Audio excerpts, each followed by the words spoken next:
as of right now, and just as a reminder, we are being recorded. Good afternoon and welcome to today's presentation, Japan by Magister Tours by DSM Barbara Rubin. This is Rick Tennant, Chairman of the San Diego chapter of PATA. Today we take you to another PATA Pacific Rim country, and that being Japan.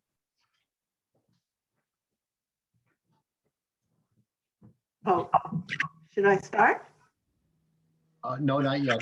Oh, okay. Sorry, guys. We're introducing you to our guest in the presentation. There are a few housekeeping requests as usual. Just again, as a reminder, we are recording, and then again, as a courtesy, please mute yourselves, and so we can keep all the background noise out.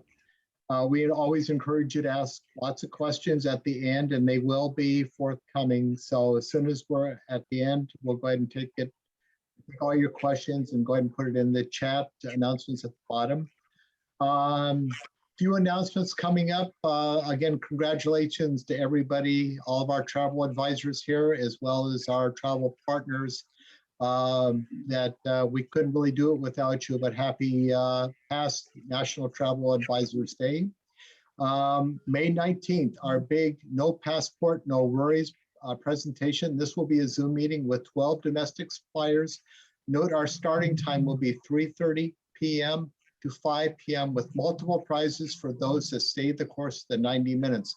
You must be a PATA member to win. May 25th, Xcaret. If any of you have been down to Mexico, that's quite an activity to participate. They will be giving a presentation. Again, note this please at 10 a.m. on May 25th. June 7th, the board will begin its annual planning process for 2022. I strongly like to suggest that if you have any educational destination or niche type events that you would like to see, please email me or any board member, and we would definitely like to take it under consideration because we're always trying to put together programs that we believe we all need. June 22nd, and I can tell you the board has been really busy. We are going to be doing our first get-together live. It's called What Next 2021 Kickoff Tailgate Trade Show in San Marcos and in the Voyage Travel parking lot from 12:30 to 4:30. August 18th, Honeymoons and Exotic Escapes. Again, that's still scheduled for Tom Hams in San Diego. October 19th, our 5th annual cruise night at Bali High Restaurant. December 19th, and we're still on for our San Diego Travel Industry Holiday Party, Marina Village. So again, as always, do take a few minutes to check out our San Diego PATA website at www.sanpata.org and see other kinds of good stuff we've got going. We've been busy the whole time. I'd now like to introduce Barbara Rubin. She's the Sales Director, USA for Magister Tours. Barbara's had led the U.S. sales team for Magister Tours for over 10 years. Prior to joining Magister, she traveled the world with some of the most prestigious companies as a tour manager and as her role as a sales director. Her wide-ranging experience allows her to provide high levels of service of support to travel advisors. So whether your clients are traveling to Japan, Turkey, Greece, Italy, Israel, or Central Europe, you can expect Barbara to share her knowledge with you to arrange the very best vacations to suit your client's interests, levels of luxury, and expectations. In her role as the USA Sales Director for Magister Tours, Barbara has traveled many, many times researching destinations, meeting people, and inspecting hotels. Enjoy your presentation on the land of the rising sun and learn how to sell this captivating country, which will surely be high on your traveler's bucket list in years to come. And I'm going to go ahead and say, take it away, Barbara. Rick, am I on? No, I'm not. Just a minute. Hang on. I got messed up here. We can. Wait a second. I got to get my presentation. But it disappeared. Okay, view options. Okay, give me a second, Rick. Okay. I just cannot, I don't know, all of a sudden this came up and I didn't want it. Okay, while she's doing that, may I just say that on the tailgate party in San Marcos on the 22nd of June, Leslie and I have commandeered 22 suppliers so far. So here it is early May, and we've got 22 already that are coming out to enjoy. And I'm one of them as soon as I can get on. Rick, I'm having a problem. I got to go to my, somehow I lost my PowerPoint. It was here. I have to get out of this, I think. Do you want me to go ahead and start it? No, I want my PowerPoint. Okay. Hold on, I can't, this thing won't go away. Here. I'm sorry, guys. Here, it won't move. You, okay, let's try. No, I keep getting billed with confidence. I just get a Zoom screen. Where's my PowerPoint down? Okay, let me minimize this. No, it won't let me. Okay, view options. Adele, are you there? Oh, I got it. Wait a minute. Okay. Oh, wait a minute. I almost had it. View options. Can't get the view options.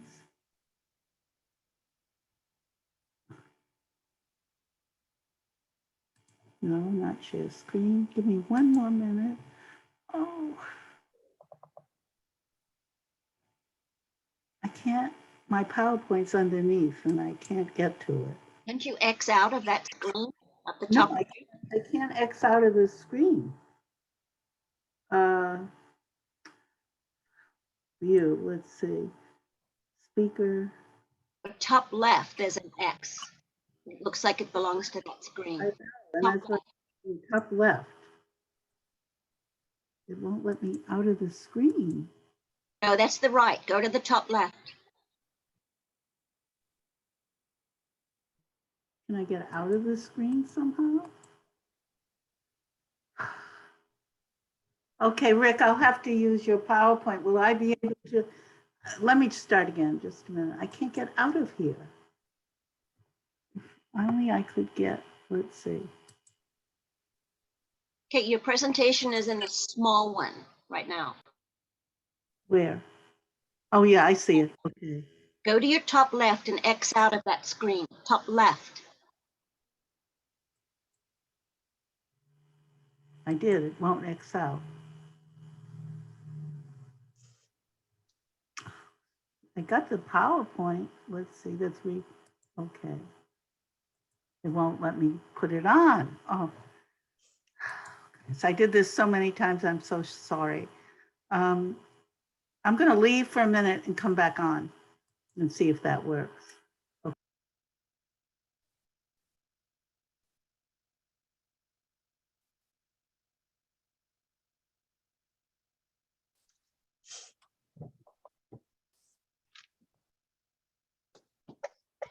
Hey, Rick, is everything okay? I'm sorry I had to leave for a second, sir. We're having a little bit of an issue with her PowerPoint. She's going to check back in and then we'll see if it works.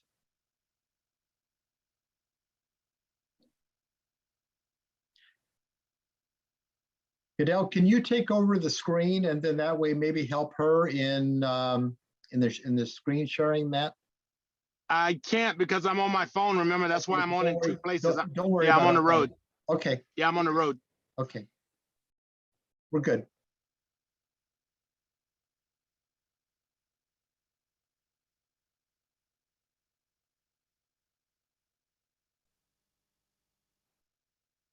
Sorry about this, everyone.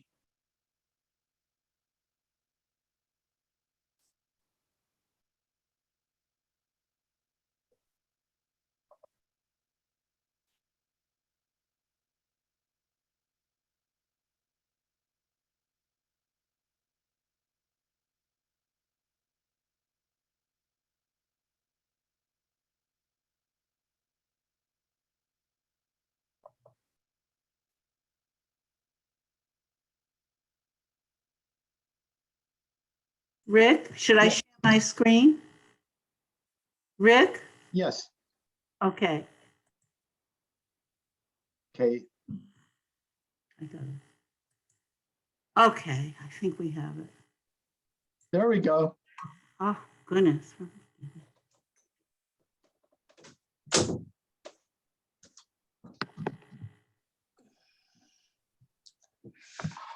Okay, voila. I apologize profusely to all of you for my technical difficulties, but let me go back to the original slide. How do I go? Okay, wait a second. You know, I apologize profusely. There you go. A lot of familiar faces there, and I hope I get to see you all personally very soon. I will. Can you hear me, Rich? Yes. I We're good. will be at the tailgate event, so I hopefully will get to see a lot of you there. One of the reasons when I spoke to Jill, I wanted to do this, right, is and talk about Japan, even though you may be aware that it's closed right now. They have no foreign tourists coming in. However, the Olympics will take place on July 23rd. That is a definite. They're already advertising it on NBC. And I strongly feel that I strongly feel that there will be a great deal of interest stimulated after the Olympics. The Japanese do a wonderful job on promotion, on videos, on, you'll see, you're going to have all kinds of interests. Now I've lost my screen again. Okay. I'm having so much trouble with this. Okay. What happened to my screen? It's behind it. You might want to X out the corner there on the right-hand side. There is no X. Wait, leave. Okay. No, I don't want to leave the meeting. No, up at the far right-hand corner of the window. There, a little bit over to your left. There is no left. There is no X. No, on right on the right-hand corner of your picture, there's a little X near there. At the very, go to the top where I it's, see it. Okay. okay, there you go. Okay. Now I'm not touching another thing. Okay. All right. Right now, I do want to start from the beginning where I said, so I really believe that there will be a lot of interest in Japan. Let me see if I can move my, Rick, I can't move the screen. I can't move the screen. Okay. Can you let me move it, please? Do you have access to that? Hit your, Okay, now it's okay. All right. Anyway, Japan, let me tell you, I'm so sorry about all of this, but I think there's going to be a tremendous amount of interest in Japan, particularly after the Olympics are televised. And I'm sure it's going to be opening up very soon because I think the Japanese have the ability, very much so, to control COVID. Magister Tours, we're a company that's over 46 years old, and we've been operating Japan for almost that length of time. So we really do know the destination. I want to preface this by saying we only work with travel advisors. We do not market to the general public. Travel advisors are our lifeline, and we very much appreciate you. We pay our commissions upon the final payment from your client, and our checks are issued here in the US in US dollars from Bank of America. And we have no minimum. We will do as little as a transfer to a full-blown 20, 30-day itinerary. We customize, we're an FIT operator. We customize every itinerary for the needs and budgets of your client. We do not customization sometimes makes you think it's very expensive.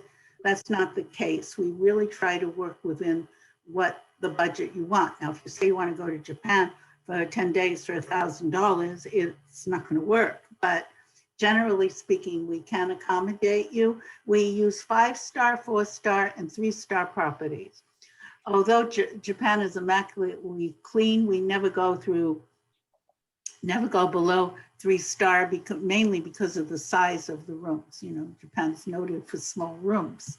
And we will theme your itinerary according, again, to the interest, if it's culinary, art, culture. And as I say, we can do any length of an itinerary for Japan. Tokyo is one of those cities that, I mean, I think is dramatically overlooked. It's definitely one of the great cities of the world. It's eclectic, it's electric, it's frenetic. However, beneath all the high-tech things you'll see in Tokyo, very much the Japanese maintain their culture. Tokyo is a huge city. It has over 14 million people in central Tokyo. One of the things it has that we don't have in Los Angeles is one of the best public transportation system in the world. Each area of Tokyo has its own character and its own personality.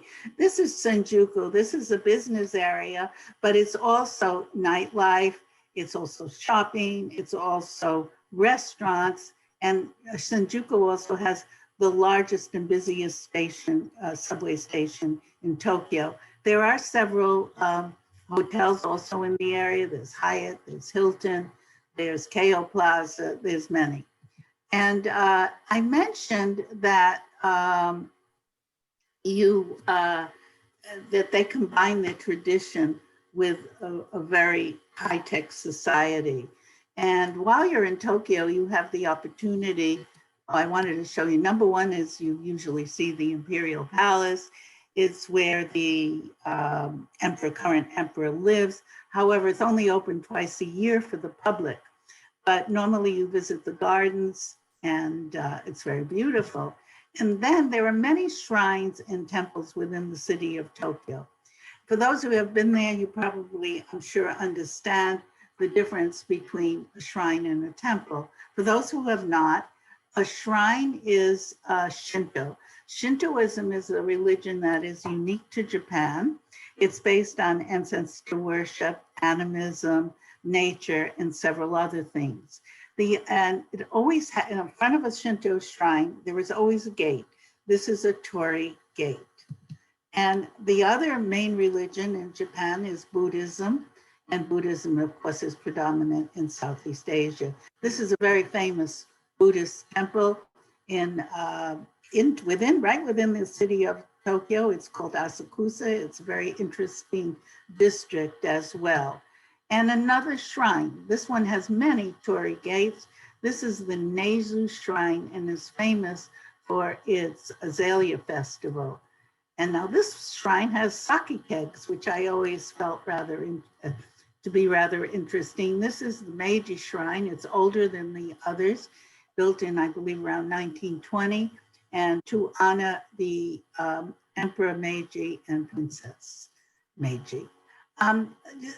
Shifting over to another aspect of interesting places to see in Tokyo is the Ghibli Museum. The Ghibli Museum is an animation museum dedicated to the work of the Ghibli studios, where the Japanese are masters at animation. You need reservations for this. It can be done online, or we can assist you, and it can be reached by public transportation. It's slightly like sort of in a suburb of Tokyo. And this is, I know you're gonna laugh, but this is one of my favorite things. The robot show. It's in the Shinjuku area. I call it Japanese sci-fi. It is loud, it is noisy, it has, but it is a fantastic show. And they actually have 2 times most of the year. One is late afternoon, where if you do have children with you, you can take kids. And the other is later in the day. I mentioned kids, okay? Japan is a tremendous family destination. It's clean, it's safe, it's clean, it's safe, and the Japanese just love children. And these are 2, of course. Disneyland here is one, it's out right. I mean, you just take a train, half an hour, you're there from Tokyo. It's one of the most successful in the world. And Disney Sea is kind of interesting. It's right next to Disneyland.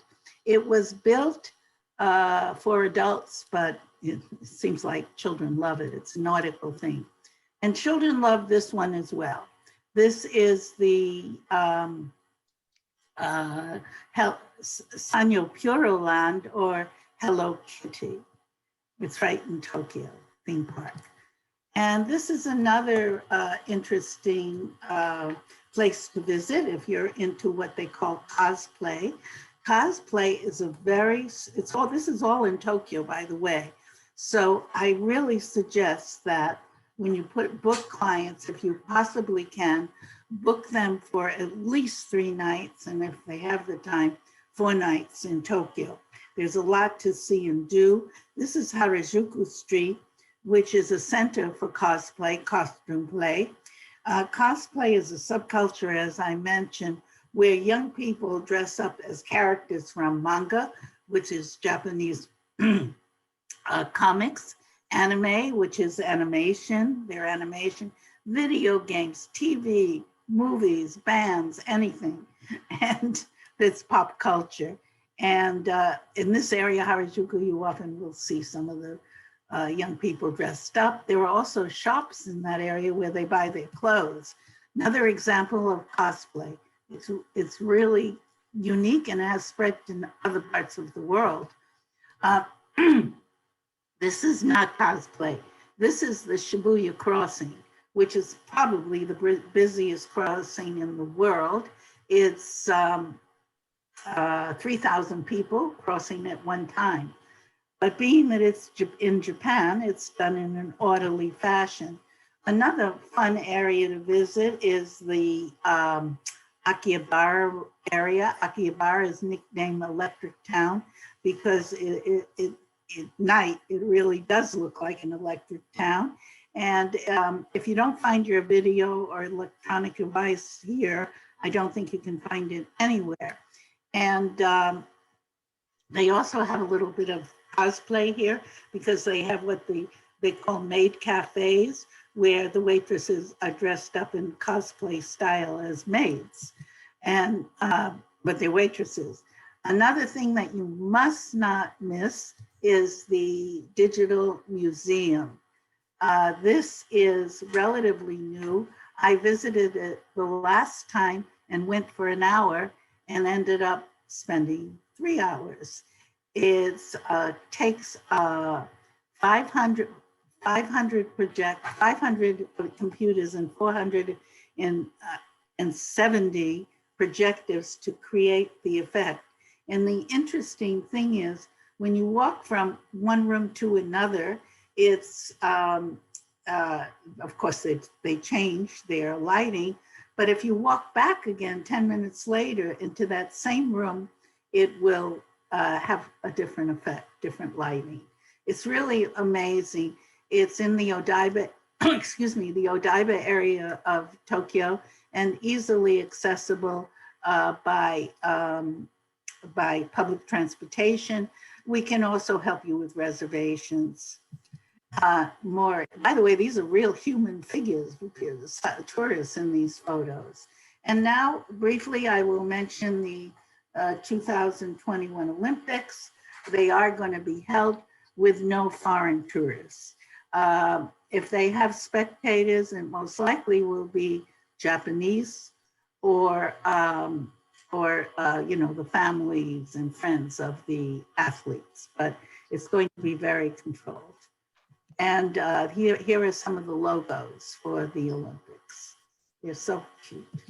And Now we have the Olympic Stadium, which was interestingly enough, built on top of the, or built in the same location as the stadium that was used for the 1964 Olympics, Summer Olympics in Tokyo. No trip to Japan is complete without some sort of culinary experience. Here you see one of my favorite restaurants in Tokyo, the Shinzanso. It's located in a beautiful Japanese garden, and everything you see here is cooked on lava rock. So not only is it delicious, it's healthy. Now, we can arrange cooking classes. You can do sushi making. I did it and I didn't do very well. They told me to come back again. It's not very easy to make, but it's fun. And you can do ramen making classes.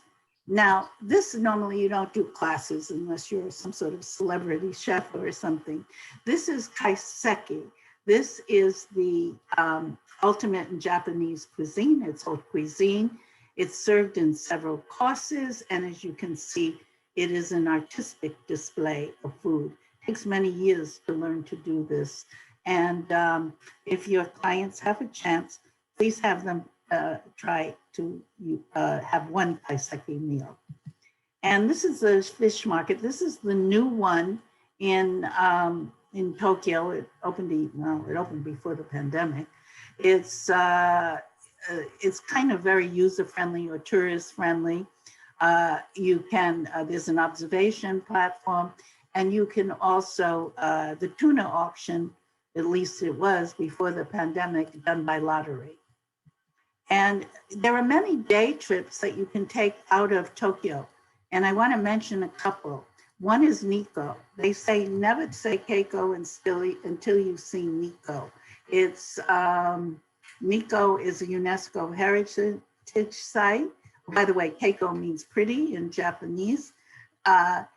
Nikko is a UNESCO heritage site. It is the resting place of the famous Tokugawa shogun.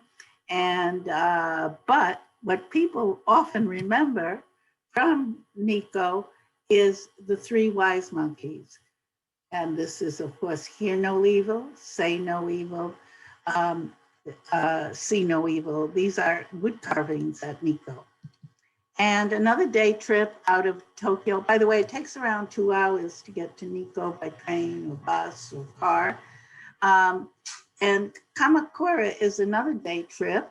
It's a little closer. It is where this giant Buddha is from the 13th century. And it's a seaside resort, Kamakura, and there are many temples and shrines. It's a very old city. And we come to Hakone, which I really would like you to recommend to your clients if they have the time, that they do this as an overnight or even 2 overnights.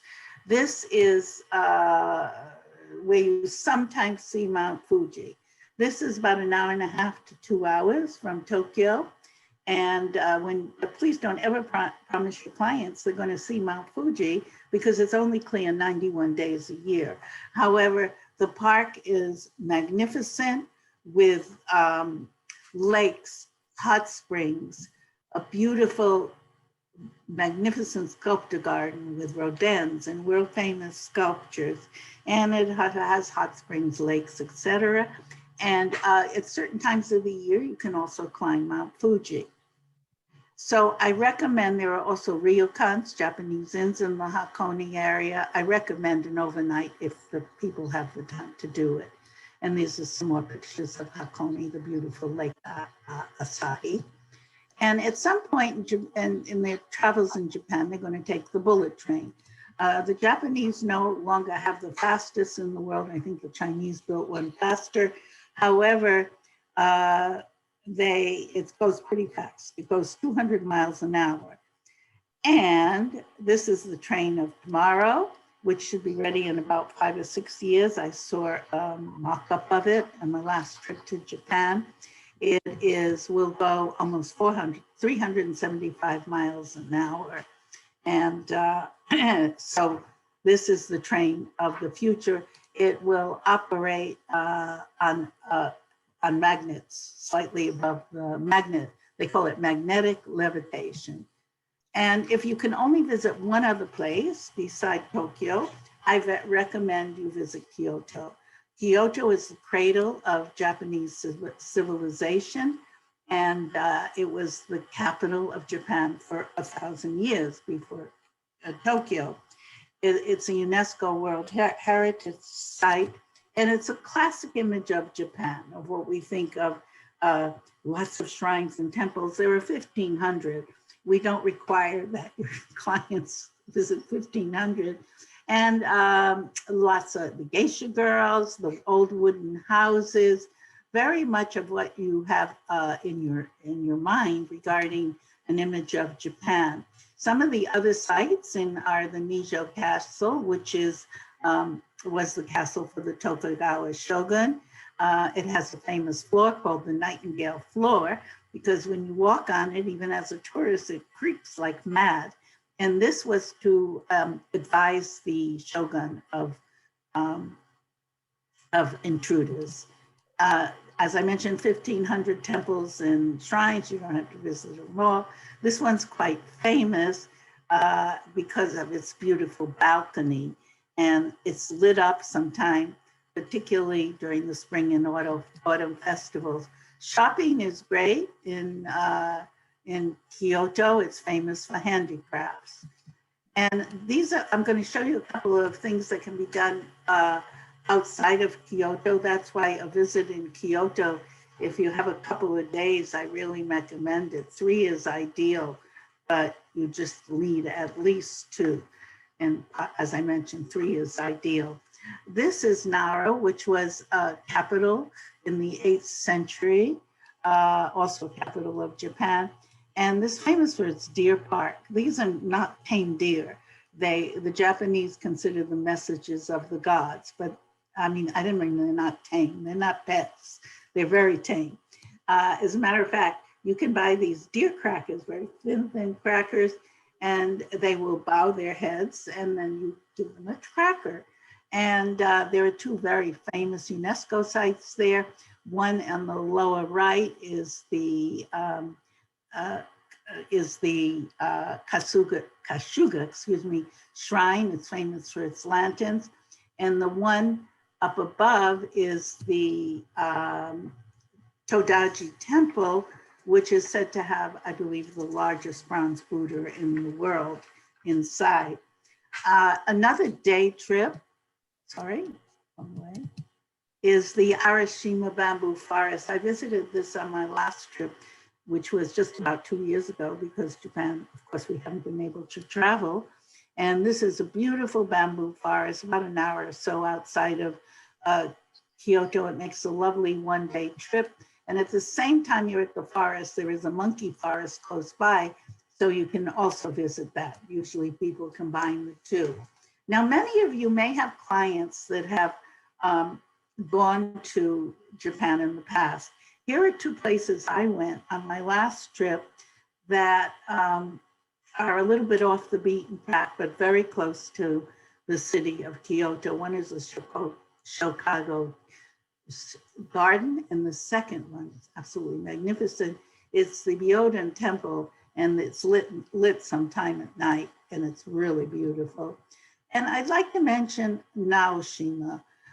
This Naoshima, it can be reached from several places, but usually I showed a map at the beginning. I'm sorry you didn't have time because of my technical difficulties to see it, but I have a simplified map of Japan that shows the key touristic areas. So if any of you would like it, I'll be happy to send it to you.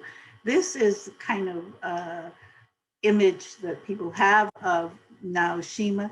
This is designed by a world famous Japanese artist called Yayoi Kasuma. She is in her 90s and is still working. She's quite amazing. This is her installation. There are many installations throughout this island. You go to a city called Okayama, and then a short drive and a 20-minute ferry ride takes you to the island. The glitch is there's only one hotel there, and it's the Benice House. And you really, if you have clients that are interested in it, is kind of art cognoscenti. If you have clients interested, they need to book well in advance. We can assist you with that. The hotel is nice. It also has a museum next to it, which has some of the famous Monet water lily paintings. Another, I think, must see is Hiroshima. This can be done out of Kyoto as a day trip, but it also, you can spend overnight there because there's enough to see and do.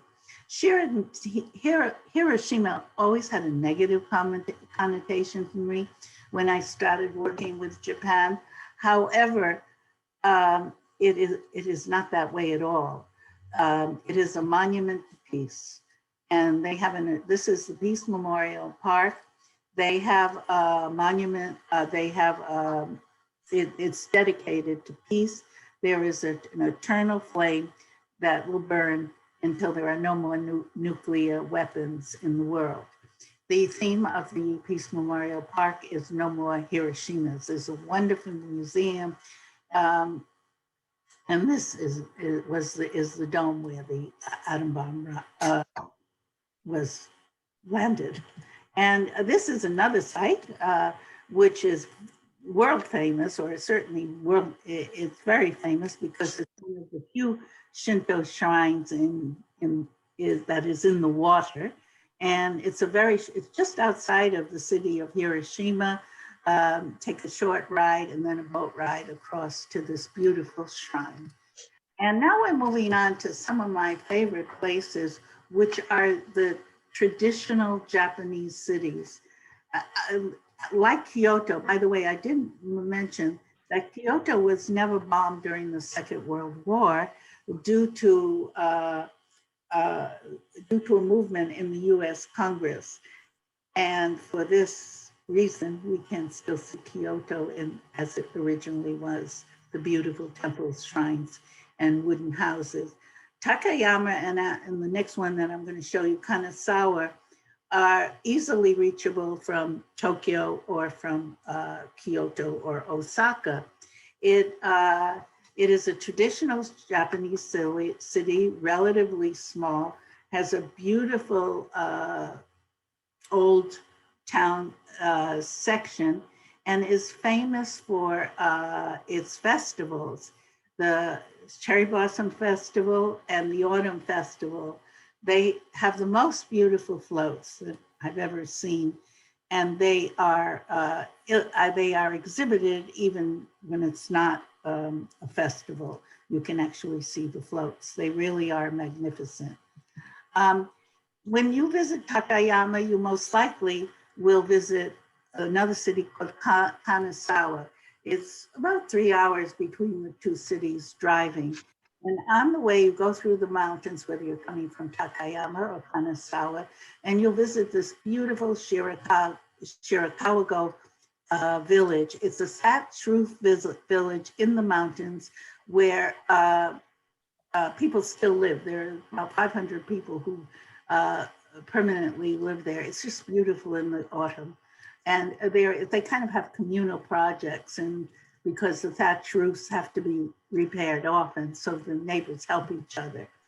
Now, this is the other city I mentioned, Kanasawa. It is often called, it's overlooked by a lot of foreign tourists, but it's very well known with Japanese tourists. It's called Little Kyoto because during the Edo period, you had it was a seat of the samurai. You had geishas. You had all the things that we think of as traditional Japan. And one of the other things that is it's actually the garden that I have in back of me. This is the Tarakuan Garden, and this is absolutely beautiful. It's in Kanasawa. It's considered, Kanasawa, I'm sorry, one of the 3 most beautiful gardens in Japan. And now I'm coming close to the end of Japan, but I want to show you a few other things. One is that are again off the beaten track. I had the opportunity to visit the island of Kyushu, which is the southernmost island in Japan. You generally fly there. It's fairly close to South Korea. You may know the island because Nagasaki is on this island, as well as Kagoshima, where most of the cruise ships go before going to Korea. However, it's northern Kyushu that is fantastically beautiful. Northern Kyushu is called the Onsen Island, and this is Beipu. However, you do not go bathing in these washers, but they have, it's full of mineral springs and spas, and it's a beautiful island for those who want to go a little bit off the beaten track. There are also cultural attractions. And another place I visited fairly recently is called Shikoku. It's also part of the Setouchi Islands, and it's in the inland sea. There's bridges that connect a lot of the islands here. And when I came here from Osaka, we took a bridge over. So you actually easily can get to the island. It's great for cyclists and maybe you're an adventure traveler. I mentioned culture. Japan is full of culture and tradition, and we can arrange for calligraphy classes, tea ceremonies, cooking classes, whatever is the interest of your client. And another one we get a lot of requests for is sumo wrestling. It's not available all year round because they don't wrestle all year round, but they do have a practice area in Tokyo, which can be visited. And spiritual journeys are another thing we get some requests for. One of the areas not too far from Kyoto is the Commando Trail. And this has a series of rest houses along the way. And, Japanese are very into nature and spiritualism. And wellness, ideal. I'm sure some of you have heard about some of the wellness areas in Japan. Because Japan is volcanic, only 1/3 of the island is habitable. So they have, because it was volcanically formed, obviously they have lots of hot springs, mineral waters, and spas are located, beautiful spas throughout Japan. And I don't want to leave Japan without telling you that I mentioned we work with many hotels. We don't have specific hotels. We choose the hotels according to availability and the budget of your clients. By the way, while I'm doing that, I don't know some of your signature virtuoso or whatever, if you just, for example, if you want to book your hotels, like if you want to book a hotel in Tokyo or Kyoto, that's one of your preferred hotels, we'll be happy to work around it. As I say, we're very flexible. We can do the land for you if you prefer to do the hotels, but we do have usually fairly good rates. This is a ryokan, and I recommend you book them through us or another operator, because in most of them, most of the communications, they don't speak English. And I'm not saying there's any dishonesty, but it's very difficult to collect your commissions. So I recommend you do that through us. Now, this particular one is a luxury ryokan, and you can see there's two types of bedding. There's the ones that are directly on the floor in the lower right, and the ones that— Why is it getting so dark? Dark? Oh, I'm sorry. Oh, is it dark? Oh, is it still dark? Yes? No, it's okay. I accidentally unmuted. I'm sorry. Oh, okay. The Gorakadan is a ryokan, but that's very, very expensive. It's part of Relais and Chateau. It's in Hakone. It's very beautiful. But I want to tell you, you don't have to spend that kind of money. There are many ryokans located throughout Japan. And Kyoto is a very good place for it because they have them at different price levels. Another fairly deluxe one, ryokan, is the Hoshinoi Kyoto, the Hoshinoi in Kyoto. They also built one in Tokyo, but I don't think Tokyo is really the place to stay in a ryokan. That's my opinion. And I didn't mention before, but I mentioned we do as little as a transfer to a full-blown itinerary. We do not have a minimum, but when the world comes back to normal, I'm sure cruises are going to go back to Japan because they were really quite popular, before the pandemic, before COVID. And we did lots of pre and post. Please recommend this to your clients and we can help you in that, whether they want to do Tokyo, Kyoto, whatever. We can assist them. And of course, all our services are commissionable. And when I said we can do as little, what we do sometime and what we have arranged is to pick up a passenger at Yokohama from the cruise ship and take them on a one-day sightseeing trip, possibly in Tokyo, maybe have lunch, and we can bring them back to the ship. And this is our Japan website. And one thing I do want to mention is I am available to you 24/7. I'm located in LA. I will send you some sort of follow-up letter, and please, please feel free to call me anytime. I'll post my cell phone number at the end. And this is our other website for Europe, Turkey, etc. As I mentioned, our owner is Turkish, and we do have an office in Istanbul, so we certainly know Turkey. I don't know anybody in the world that doesn't like Istanbul. I've never heard a complaint about it. I do want to mention that Istanbul is open to tourists. Actually, I don't believe it ever closed. It is on a semi-lockdown now because they had a rise in cases, but I believe they are opening up today as we speak. I think it's May 11th. And so this is a map of Turkey. If you've been there, you know some of these sites who could not recognize the Blue Mosque and the famous Hagia Sophia, Santa Sophia, and of course the wonderful Topkapi Palace. You should not miss, if your clients have not been there, a trip, and they should go overnight. 2 nights are ideal in Cappadocia, the land of the fairy chimneys, and it looks like a lunar landscape. One of the things we've gotten requests for recently are the gulets in Turkey, or we call it the Blue Voyage. And you can take them for, you can't really usually take them for a day, but they usually have a minimum of 5 days, sometimes less, depending on the season.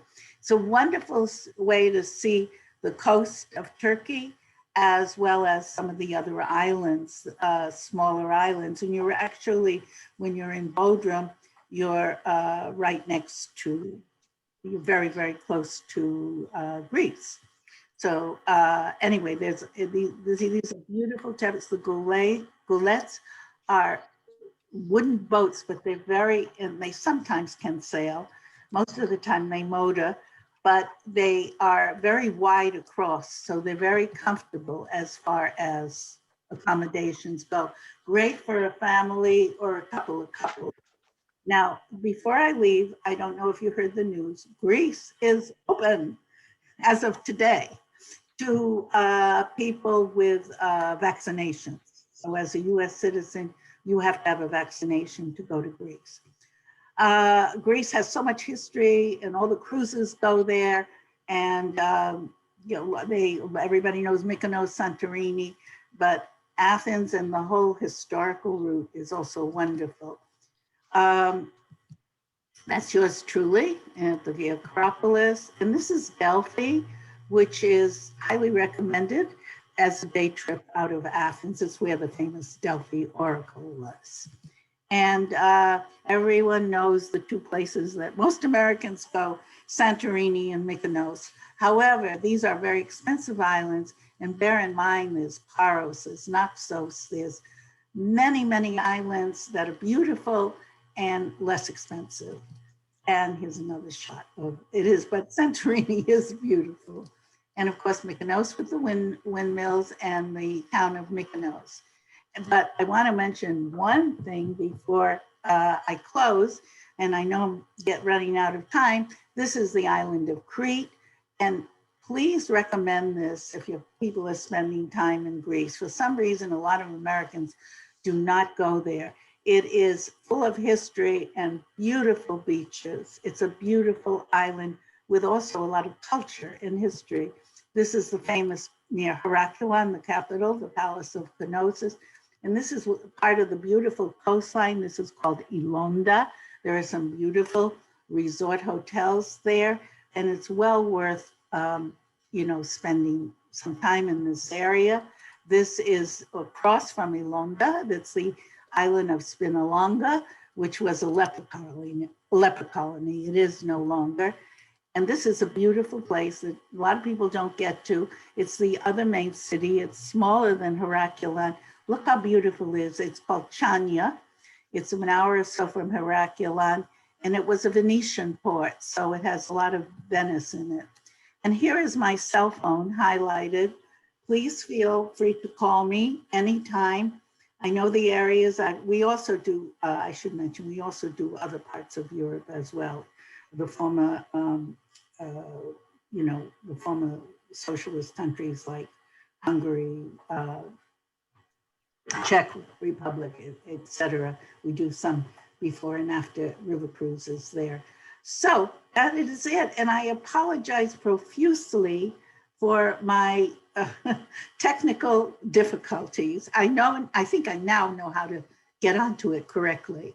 So I'd like to use the last few minutes to open this for questions. Hello? We're here. Anybody Sorry. know? Not one question? Do we have any questions for Barbara? Have you been to Japan? No answer. No? Yes, I have several times, twice.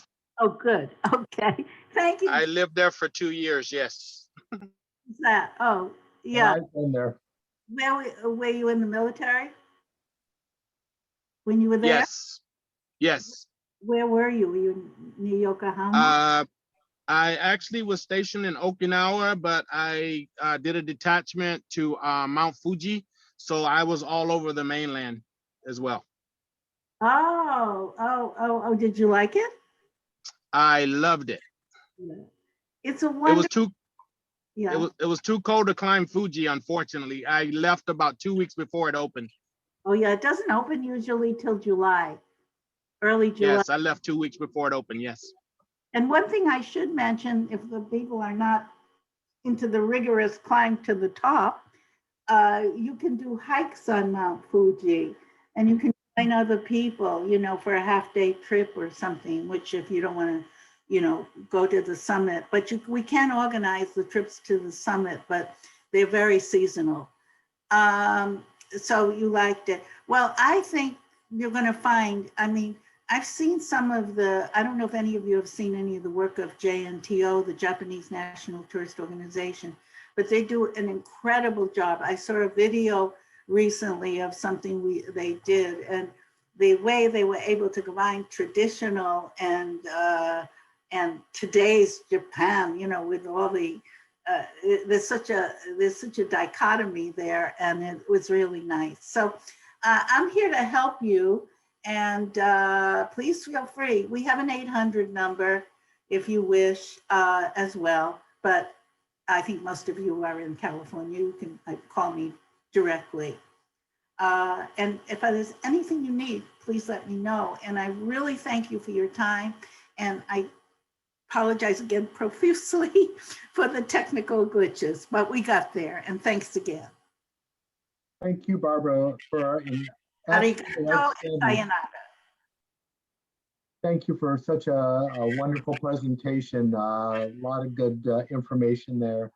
I did want to let you know that Dean was there 6 years ago, and he was in Okinawa. Okay, yes, he mentioned that. Well, no, not, oh, okay. Oh, okay. But Okinawa, I should mention that, and I have not been to Okinawa because when I was given choices of what I wanted to see, I chose places where I felt, you know, your clients would be interested in. And Okinawa is, well, I don't know anything. They'll have to tell you about it. I know it's the Japanese go there. It's a big resort area. It's kind of like a Hawaii for them. I think the Chinese are going there too now. And it's, you know, we don't really, the only requests I ever have for Okinawa are maybe people like yourself who have been there and want to go back and see it. So it's not, you know, a terribly popular destination. And it's far, it's, you know, off the Japanese mainland, but well, there is no mainland. Japan is all islands. What am I talking about? Okay, thanks again. So please feel free to call me, email me. I will be sending you a follow-up letter also with my email. Okay. Barbara, this was a great presentation. Once we got the Okay, fantastic. technology working, it was fabulous. And I And apologize. I would have called it the Japan you don't know. I think Yeah, yes, Yeah. it's a wonderful country and it grows on you. So you'll have requests, I guarantee, after the Olympics. And that's why I said to Jill, she said, well, they're having them, but nobody can go. But there will be people who want to go afterward, for sure. And Japan will open soon, I think, because, you know, the people listen to the government, they wear masks, they do what they're supposed to. They wear masks anyway, not all the time, but for those of you who've been there, they know they do it as a courtesy. So if they have a cold or anything like that, they don't pass it to anybody. It's part of their culture. Thanks again. And I'll see you all, I hope, at the tailgate. We will be there. Thank you again, Barbara. Thanks for your help and thanks for the technical. Oh, not a problem. Not a I know problem. how to do it. Okay, bye. Well, you're a step above me. Bye. And again, I always go back to Cadell, who is my savior in all things Zoom. Thank you, Uh, Barbara. Thanks. Bye, Just a everybody. reminder, everybody, again, May 19th is our no passport, no worries Zoom meeting. And this would be, again, something I think many of us could probably use right now for those clients that don't want to necessarily leave the United States right now and travel internationally. So a lot of good people coming up. So take the time to see what it's all about. So again, thank you to everybody. And we will see you on May 19th. Have a good evening. Bye-bye. And we have 12 presenters for that event. So Yes. yeah.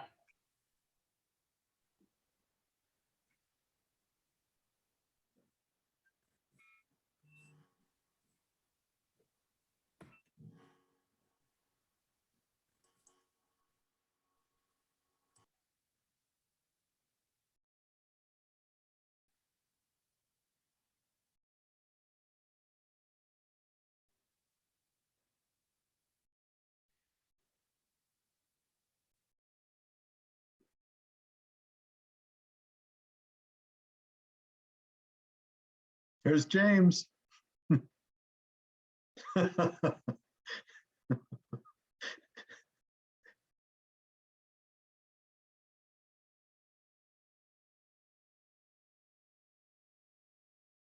Thank you. Thank you.